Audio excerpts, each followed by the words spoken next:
for listening to this episode of Changes Big and Small. This is your host, Damian. Each week, I share research or interview guests to help you make changes in your own life. Currently, I'm focused on a special series exploring equality, justice, and anti-racism. Today, I'm speaking with Bryon Summers, who lives in New Jersey. Bryon Summers has honed his craft as a portrait photographer, capturing classical images of guests of the hip hop and culture podcast, The Combat Jack Show, in addition to hosting two of his own weekly photography-based podcasts, We're Getting Better and Shooting with Shooters. Since moving to New York in 2013, Summers has worked on personal photography projects that eventually led to art exhibitions in New York and Washington, D.C. After taking the stage at a Creative Mornings New York event, Bryon was bitten by the speaking bug. Since then, he has used his experiences in media, fine arts, and personal life to share with audiences. In addition to creating We're Getting Better, Summers has held educational workshops at universities and agencies about diversity in the media. In 2016, Summers turned his attention to helping to change the negative narrative of Black men with the goal of photographing 1,000 men and boys with the We Love You project. The series was installed as a mural in DC as well as online with the Google Cultural Institute. Find more work from Bryon via theweloveYouproject.com and bryonsummers.com. Welcome, Bryon. I'm happy that you managed to find time to chat with me so quickly. Oh, no problem. Like I mentioned in the bio, I started the We Love You project about 4 years ago, and it kind of slowed momentum a little bit. And recently, with the current tipping point boiling over, everybody, having their own uprisings in their different cities, I was kind of hesitant to march. The very first time that I had something in me to do something, it wasn't to march. It was like, how do I use my talents? And the same thing happened again, add in COVID, and I'm like, I'm not going out here. But it was right outside my door, so I had to go, and I had to choose a shirt to wear, and I was thinking, okay, well, let me just throw on my We Love You shirt. The project is one of those projects where it ended, but the work doesn't stop. So right. People are always going to ask you, when are you going to do that again, or when is phase 2 or phase 3? So it was funny that I wore that shirt that day, and then immediately afterwards, things start to pick up a little bit. So it's just funny how it happens. There's power in those words, definitely. Mm-hmm. Mm-hmm. Yep. So what was your reluctance with marching? What were you thinking, feeling that you didn't want to demonstrate? 4 years ago, when I took the initiative to help bring people together with this photo project, my reluctance then was marching. It's not dead, but it's a thing of the past. We learn about Martin Luther King and his strategies. And actually, we don't even learn about the strategies. We learn about Martin Luther King marching. Martin Luther King went to jail because he demonstrated. Malcolm X was a little more extreme and he got killed for it. So my learning growing up in school was that. And I think I was listening to Shawn King recently say something. I'm going to paraphrase, but he said the way that we learn history about these leaders is always conflict. There's no rest, or how do I deal with my family? And then back then, obviously, there's no internet. It's just newspaper. So you got to strategize on how to get in the paper. So I was thinking this was like an old style of protesting. It still might work, but it might take longer. Today, we have technology, like my cell phone. We know about all of these present day Emmett Tills because of everybody's cell phone. But during the time of actual Emmett Till, we only knew about that one nationally because of the press that it got, or even Martin Luther King's, one of his demonstrations when they were in Alabama, I believe. The famous picture that we all know from civil rights history, it looks like a Black young man being attacked by a police dog. But in reading the Malcolm Gladwell book, I realized that was planned. We knew what the racist officers and the racist society was going to do and how they were going to react. But when they protested, first of all, they filled a church. So it was like a safe ground, hollow ground. And then they invited kids out to this event at this church. It was just a bunch of mess going on in Alabama. It was bait for this community to have a tipping point. And then it spilled over. And then next thing you know, we got an awesome photo of racism happening with this dog being sicked on this young man. So it's a casualty, but it's a strategy. Or even marching and sitting in. We did that back then so we could fill the jails, so that you can't send us nowhere else and you have to see us because it's powers and numbers. So the people now marching, are you prepared to go to jail and fill up the jail? Because that was the strategy back then, and how are we moving forward with it today? So I thought, for myself, from my own perspective, how can I contribute? If I'm already hesitant to march, I'm not the only one, but I don't want to go out and risk getting tear gassed or being another name when I can try to strategize from where I am in my seat. And if that's digitally, if I can reach people across the world faster than I can in the street, then that's my calling. And I can aid any Black Lives Matter movement by showing the visuals, or showing the people, showing the images of the Black lives that matter. So it sounds to me like you looked at the strategy that was used before, and through reading Malcolm Gladwell's book and your own thinking, you realized that, okay, this is not just about demonstrating. It's also about how do we get the visibility that we need in order to indicate that there is something wrong here and create the change that we want. Right. And so the project that you came up with was the We Love You project.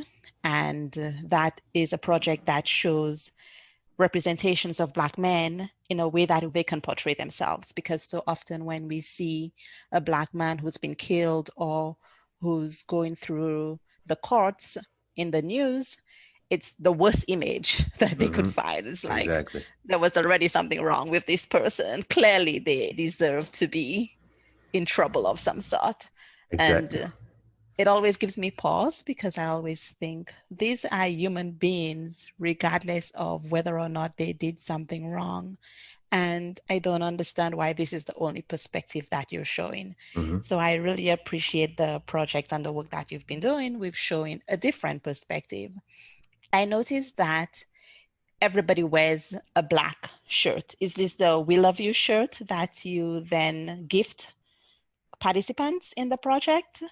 Or is that different? So the way it initially worked out was we invited people out. It was like a regular digital call to, I want to call it models, but it's called to people to come take a picture. We just asked people to come wearing a black t-shirt. Obviously, we had to keep refining that, because some folks came out with like black sequin shirts or black mesh shirts. And I'm like, okay, I need a solid black cotton t-shirt, no graphic design on it. But yes, afterwards, we gifted them a We Love You shirt. But for some cities that we had a chance to go to, somebody might not come exactly in uniform. It might be a charcoal shirt. And we just say, okay, you can put the shirt on now, because I want the design on the shirt wasn't that high up, so I won't see We Love You. I'm actually wearing one right now, and you can't see it because the camera's cropped. So how did you decide on the black t-shirt? What were you going for with the aesthetic of the style that you use for the portraits? All right. So I think black was just subliminal. The whole thing about the portraits really was, I wanted people marching together digitally. It's like a solidarity. Even though it's one photo of you, it's you next to 999 other single photos. So I had a chance to actually install a mural in DC at Union Market. They have, just a bunch of white buildings. It's like almost like a campus of buildings, to be honest, but it's white buildings, and I have black shirts on white backgrounds. That way it's all neutral. You can focus on the person's face and not necessarily their color or shade of color, because everybody was black. But it ranged from the lightest of black people to the darkest of black people, to different sizes, to different heights and whatnot, to different ages. But the black shirt just brought it all together as like the uniform. The black shirt matched with the white background. It just helped you focus more on the face. So everybody's centered in their photos. You can see them. It's who you think they are. I used to live in Brooklyn. And if you're familiar with Brooklyn, I used to stay in Bed-Stuy. And Brooklyn is split up by different neighborhoods and sections. So where I was living was Bed-Stuy, and the 3 streets over was Nostrand Avenue, right? So, by gentrification in every place in the world, it happens. But where I was staying was the part of Brooklyn, or part of Bed-Stuy, that was already being gentrified. The prices of houses were already going up higher than the rest of Brooklyn or the rest of Bed-Stuy. And as soon as you cross over Nostrand Avenue, going deeper into Bed-Stuy, you start to see cops patrolling 2 by 2 on every other street. Bedside's a condensed place, so it's not far to go to the next street. So it's 2x2 white cops patrolling down this black neighborhood. And I doubted any of these cops lived there, but me going to see one of my friends that lives in an area, I would go over and I'd see these cops all the time. And me, I don't know if it's me being from the South or not, but I'm a little more friendly, where I might wave more. So I acknowledge people. So when I'm walking and I see these cops, I say, how are you doing? All right. But these cops are doing their job. I don't know what their life is like. I don't know what's going on, what they're thinking, but I know they don't recognize me because I don't live here. But if you see people in the area that you work every day, you should be able to know that, okay, this person, even though I have to intervene in a situation, or if I don't, I just know when this person's walking, they're not a suspect. This is David, this is Johnny, this is Keisha, this is Sarah, because I see them every day. And I know even if they're causing a problem or are the source of something, I can go and de-escalate it more effectively because I know them. And if you see these images every day, even if you don't see that person, if you see these people that are in this neighborhood every day or somebody that looks like them, maybe you'll have a little more humanity or a little more compassion about this person because they are a person just like you. They have a family to go back to just like you. So that's one of the goals. And I think I was able to do that in DC with that mural. But that's the tangent reason for why they were wearing black shirts, just to make it all, about just the face. Let's step back because we kind of got started we I just kind of went with it. Yeah. So tell us, what's your work? And by work, I don't necessarily mean what you're paid for, but also the thing that you do that you think serves others as well.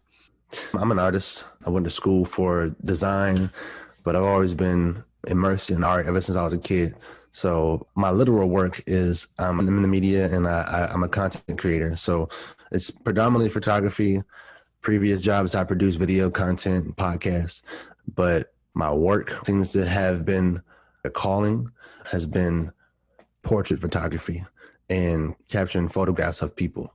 That's evolved, over the time. I feel like I was preparing for it when I moved to New York in 2013, and I was taking portraits at a podcast called The Combat Jack Show. And that was like a weekly thing, sometimes twice a week, but every week I was taking portraits. And my 9 to 5, I was taking portraits of guests that came through all the time too. So that evolved into me just refining, taking close-up shots and really finding the humanity in each person that I take a picture of.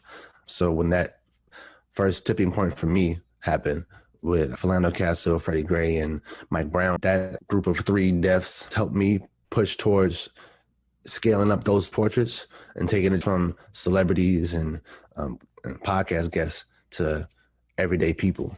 You might not know who they are because they have on a black shirt, whether it's a celebrity or actual cop that might come out in solidarity as well. What is it about portraits that really captivates you? I'm not very good at photography, but I have some friends who are really into photography who love portraits as well. What is it about that captivates you?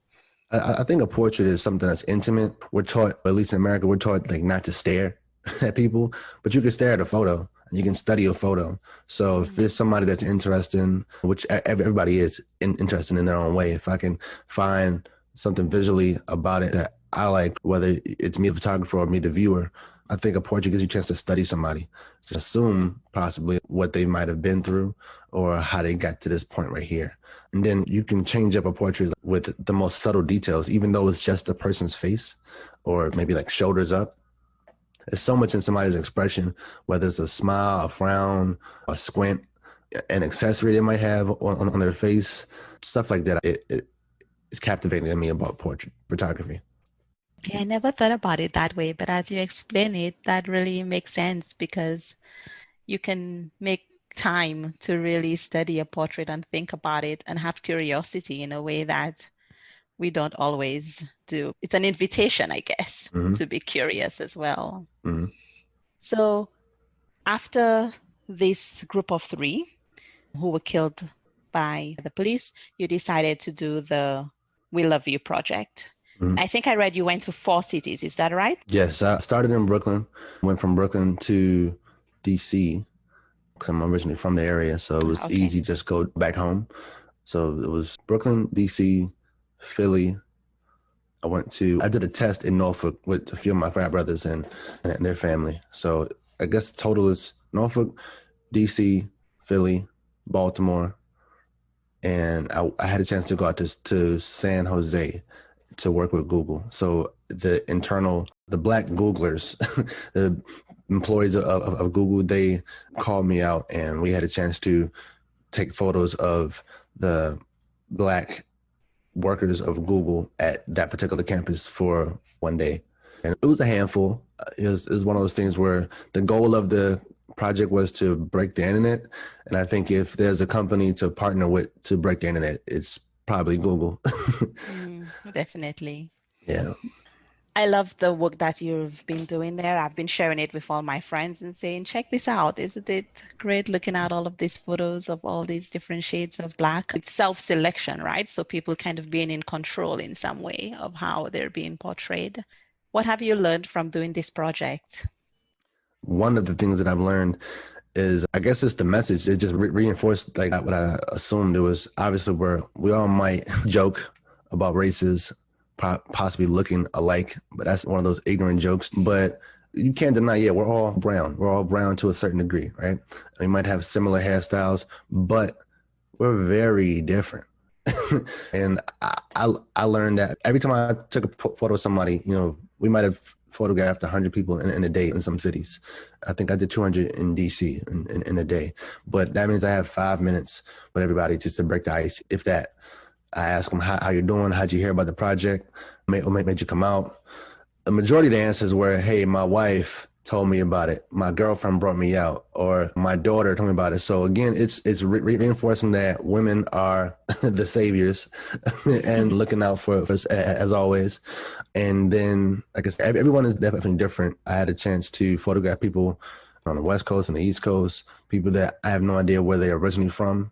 Like there was a young man that I photographed who was the son of one of the Black Googlers. And I say son, but I would assume son because that's what he looked like to me. His dad worked for Google, but his mom was there with him. And the mom mentioned that their son was about to reveal himself. So he was going through a transition. I can't speak accurately and say that he was trans or queer or what the word that he might want to identify with is, but the person was wearing lipstick and they had a cowrie shell in the middle of their forehead. I lived in New York for a while, so I'm kind of used to seeing quote unquote people that might come off weird, right? But in that moment, it's like, I can't be the one judging anybody because I'm just taking your photo. I'm giving you the platform to take back your image. Right.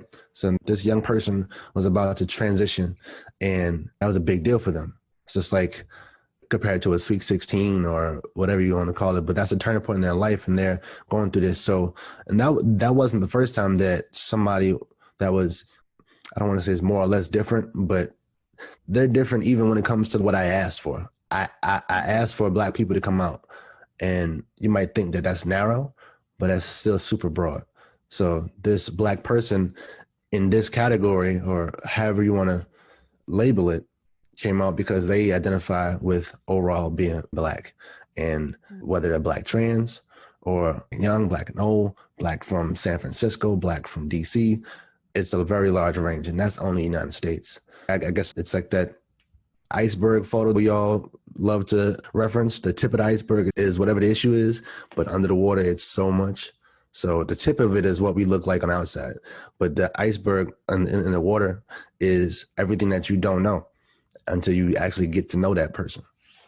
Yeah, that's interesting because in some ways we get used to judging people based on their photos. And even when we might think that we're taking back our image, people are still going to draw certain conclusions from what they see. So there's a bit of a contrast here in between, on the one hand, a portrait shows a moment in time and it shows something very visual, but there is so much more to the person as well beyond that portrait. Mm-hmm. And they'll definitely change as well. That young person, I think, was 15 or 16, and that was 2017, I believe. And it's 2020 now. Who knows what they look like right now? I mean, I know their parents know. That's 3 years. I'm 34, and I feel like I've lived 3 lifetimes. I'm not old, but if you think about it, in 7 to 10 years, it's like a new generation. So Yeah. I'm playing video games in here with my kid, knowing that I was born into video games, but she's like really born into them. So she's going to be teaching me how to play something in like a few years. So it's all going. So a snapshot in 2016 might change drastically in 4 years. We do these projects in the march and we protest when there's a tipping point. It's going on all the time, but take a gathering. I work in media, so I'm always looking at it like, okay, we say death comes in threes. We saw this package of 3 in the media, but it's probably 300 going on, but they just packaged this and that got us to a boiling point, and now we're here. So we can't just think this is over, we can rest. You got to prepare for the next tipping point all the time. So with your project, you decided to focus on men. Why men? And like you could have chosen families or any Black person. Right. At the time I chose men because I guess first on the surface, I'm a man. So I identify with that first. And the question you asked earlier about out of Black tees, I was trying to minimalize it as much as I could so that you can see this person. So the names that I heard, even though actually Sandra Bland, I think, happened around that time as well. So yes, for like every 3 males that you hear being murdered in the news, there's always at least one that we decide to talk about, right? Even right now, it's 3 men, 1 woman again. But just at the very base, I just chose men because I'm a guy, and I was seeing a bunch of images of guys in the news dying. The goal was to take 1,000 portraits of Black men and then transition to 1,000 portraits of Black women. Even after me learning what I learned from taking those portraits of the Black men, even though it might be my idea or visually as I spearheaded the first part of it, if phase 2 is women, I feel like I would need a woman to do that, or at least to definitely guide me or be more involved in that. Because I know I can accurately represent a large group of men, but how would you feel as a woman if a man was photographing a bunch of women to say these are the women that came out? Yeah, interesting. I didn't think about it that way until you said that. I think in general, it's always a good idea when you're trying to tell the story of somebody to have somebody of that group represented. Mm-hmm. So it seems wise. I don't think I would necessarily have a problem with a Black man taking photos of Black women. Mm-hmm. But I think it is wise to have a Black woman involved in this project for a perspective. Maybe there is some different twist in the way that you do it. Maybe it's, I don't know, pink shirts. I'm being stereotypical. Maybe it's green shirts. It's an attention to detail that I might not have, that another woman might have when she sees another woman. It's like, oh, wait, before you take this, are you okay with the way this looks? Whether it's your hair, accessory, whatever it is that you need to make sure it's right, do you feel like it's right? And I might not catch that because I'm ignorant to it. And you know, that's just because you're a man. Exactly. There's no scientific way to explain it. Yeah. So that was something that was always in my mind. And the more the project went on, I was realizing, yeah, I can't just do this by myself. I can't be the lone photographer for this because people are going to nitpick about everything. If I choose 40 images of the people that I photographed, somebody's going to be like, you don't have any light-skinned people. You don't have any dark-skinned people in it. And I'm like, what are you talking about? I see this person being dark-skinned and you don't see it being dark-skinned. So it's a whole thing. So if I do something else, I mean, it's always going to happen. It's always going to be somebody saying, well, you should have did this. You should have did that. Yeah. Yeah, but I guess it does add some value to have another perspective. Mm-hmm. It's actually interesting because it's making me think of some of the stuff I'm reading about anti-racist work and how some white people don't think that there's anything wrong in their life if they don't know somebody who's Black.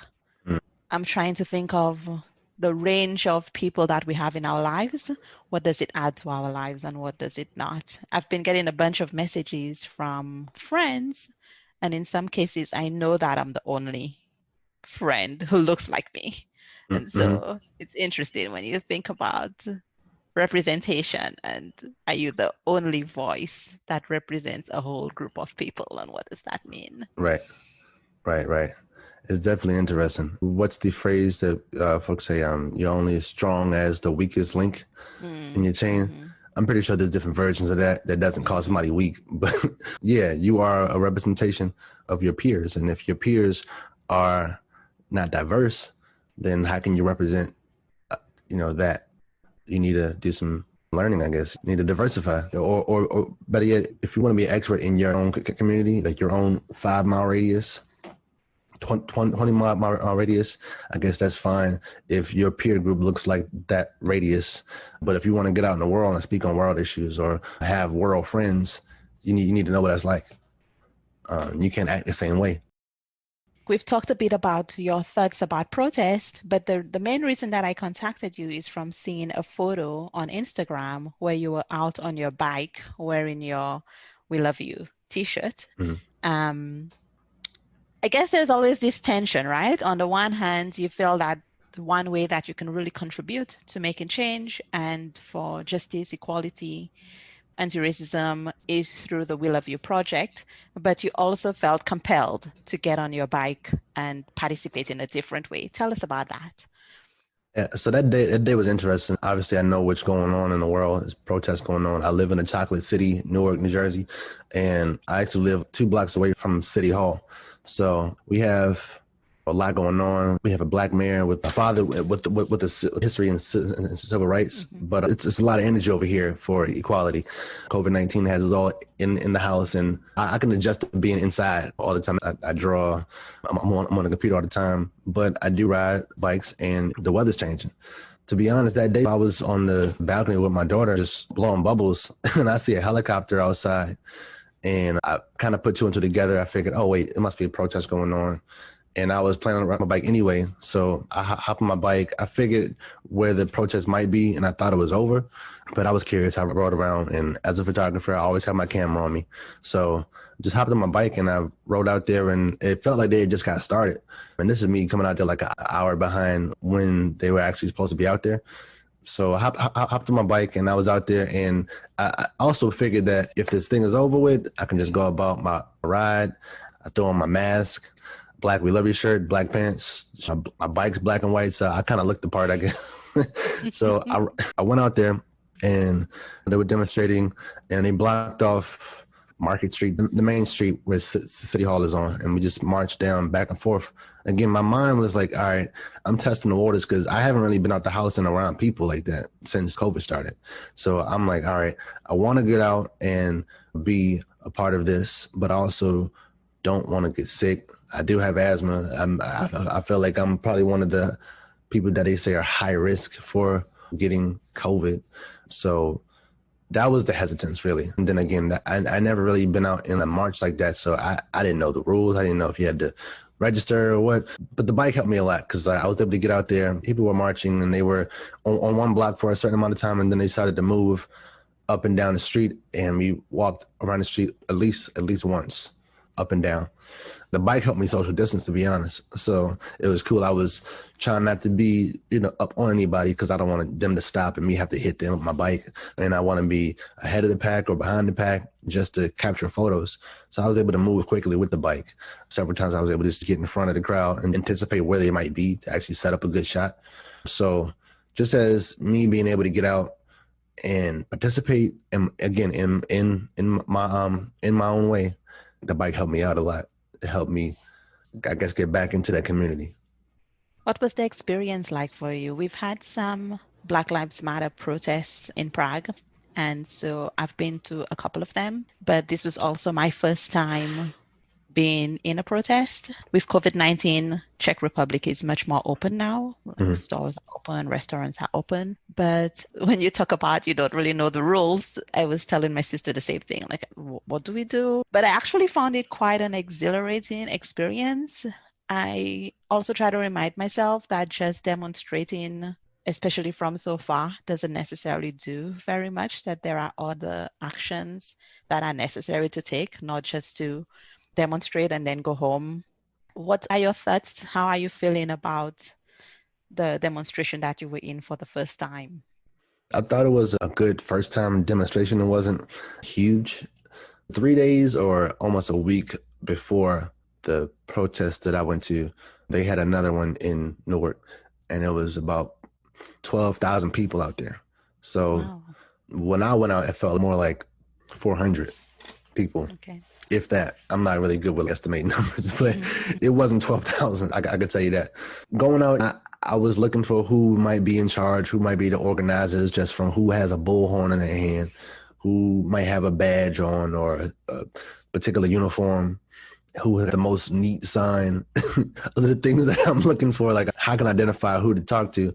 Luckily, one of my friends was out there. He's a Newark-based photographer. He's capturing everything that's going on. He goes by the name of Dolo Photo on Instagram. He was out there. I knew he not the voice of the streets, but the camera of the streets in Newark, at least. So I knew I might expect to see him. So I kind of felt confident in knowing somebody else out there. But again, I'm trying to like weave in and out of people, because we marching, we chanting, and I want to make sure we all have our masks. You just never know. We forget about one crisis to deal with another. So you wash in one hand with a dirty hand. So how are you going to get clean? And you might be free from one thing, but you still got the other. Could you share about your experience living as a Black man in America and how it affects the choices that you make or don't make as you go through life? I don't even really honestly know unless I sit back and reflect on it, because I am an American Black man. I've been to a few other countries for a short amount of time. I've seen the racial divide in other countries, especially with Australia when I was in high school, right? And I was 14. I'm thinking as a kid, Australia is all white people, right? It's not at all. The original people there are Aborigines. The people that I saw, I guess they're probably comparable to Native Americans. The history of Native Americans pushed out of your own place. There was one situation where I was eating a bag lunch with the rest of the group in this open pavilion area, and this woman comes up to us and she's smiling and saying something that we don't really understand. And when she realized that we were saying no, like we didn't understand what she was saying, I think she was asking for food or money, but we didn't have that. And we didn't know how to react to it. But when she realized that she wasn't going to get what she wanted, her face changes up from smiling to anger, and she is like, go back to your country. Just as clear as day. And I'm like, oh, okay, I know this is. But that situation was the first time out of the country that I felt some type of like, and it wasn't even racism because she was brown like me, but she had different features. But like that situation, I guess, was the first out of the country experience I had with some type of conflict. Coming back, it's weird. It's normalized for things like police brutality, right? When you're growing up, my father's and my mother is teaching me when I get pulled over by the cops, it's not if, it's when you get pulled over by the cops. Don't make any sudden moves, keep your hands on the wheel, do all these things, you know, to obey the police officer. I didn't realize until I got older that these things were guidelines to stay alive. It's not to keep you from going to jail, it's to stay alive. So I'm desensitized to it. Exactly. The way of being. Exactly. You see a cop and driving on the highway and you're like, oh, shoot. And you start looking in your, is he coming to get me? I don't know. Was I even in the wrong? You start making up reasons for why you might have been wrong when you see a cop. In New York, not even like a racial thing. The first thing I see in New York, obviously this is post 9/11, but when I come into New York to go to work, I'm coming through major terminals and I see military police. Most of the military police I see look like me, but I'll notice at least they look like me. The cops I see, they're just like the military police, but they're police officers and they have like automatic rifles. So I'm kind of used to seeing this now. At first I was like taken aback seeing people just ready to shoot. They're not ready to shoot you per se, but the terrorists. But who is a terrorist? I got to be on my P's and Q's. I got to keep my head on a swivel. I got to behave. This is how I act when the authority comes up. And it's weird because I have that experience growing up, learning how to act around cops. And then I also have an experience growing up with cops in my family and my peers that are cops. I love and respect them as human beings, you know, and I don't think that they're bad cops. Are my friends and my peers. But to answer your question as far as what it's like as a Black man growing up in America, just speaking for myself, and I grew up on the East Coast and I was born in the 80s. So I was born learning about Rodney King in LA. So if I ever go to LA, in my mind, I'm thinking, oh man, I got to watch out for these cops because that's an image that's in my mind. Or if I'm from Maryland, oh man, I can't go to Baltimore because Freddie Gray. oh man, I can't get to go to Chicago because every place has its own thing. As a kid, I'm thinking, oh, I'll never go to Mississippi. I'll never go to Alabama, Louisiana. Those are places where it's the most gruesome stories about slavery between that and the Caribbean. And then you hear how it's evolved. Like I mentioned in the beginning about Emmett Till, these kind of things all add up in the back of your mind. And I don't think other races that are over here necessarily think about that. I've heard some psychologists talk about the trauma of being Black, like the everyday trauma that's just life. And that's really coming home for me. What gives you hope? You have a young daughter. What's your hope for the next generation? I've been thinking about this recently. So I'm 34. I was born in the 80s. My parents were born in the 50s. They lived through a civil rights revolution. And their parents lived through an industrial revolution in America. My generation was born with hip hop. So it's a musical revolution. It's a technological revolution because we were born into the internet. And I started college when Facebook started. I'm born into this and I'm here to live through these different revolutions. I know that my daughter's just going to have her own revolution to live through. It's always going to be some type of social or civil revolution, civil rights. There's always going to be civil rights. Somebody's always going to feel like they're not treated equal. So there's always going to be that. But it's what else is going to aid your revolution? So technology is helping us to advance civil rights through social media, through photography, and being able to show something real time. If I were to go sci-fi with it, I would assume they're showing like holograms of, injustice or something in the future. I think, not to be grim, I can only prepare her and younger family and people in my community about things that have happened and things that you can anticipate. Because again, in the past 4 years, we've had 2 major tipping points in police brutality. Things are good for a little while. We might have a distraction, whether it's a Black president or the NBA comes back. Those things might be distractions to help people continue to do what they were doing. But I think as long as we document what's going on, have an accurate history that we teach the generations to follow, I think we can not necessarily rest easy, but feel better equipped for the future. This is always going to be conflict. Yeah, there's a level of vigilance that is required. We can't just be like, oh, the problem is solved. We always have to make sure that we're continuing to be trustworthy, upright citizens. Right.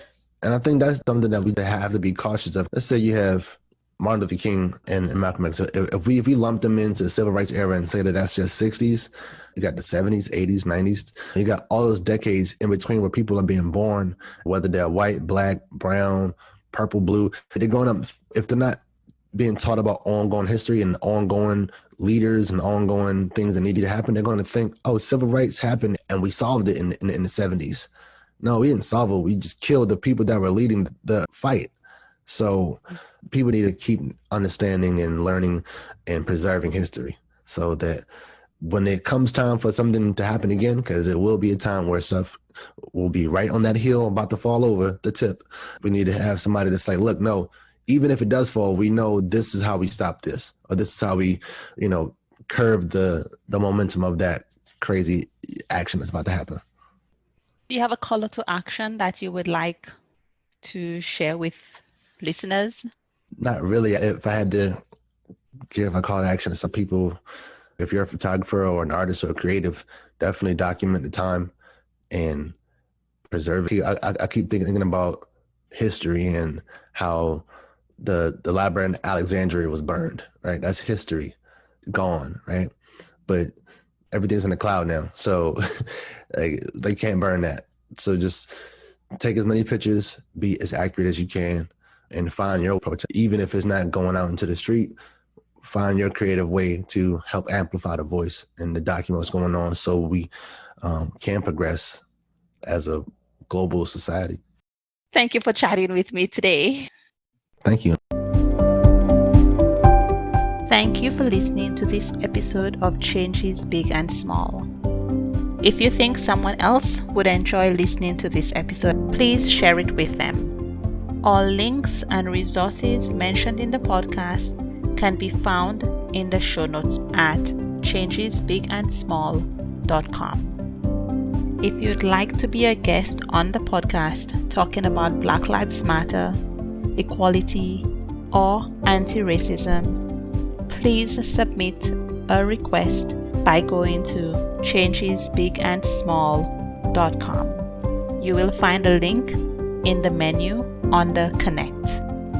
You can also connect with me on Instagram, Twitter, Facebook, or by leaving a comment or any other show notes from previous episodes.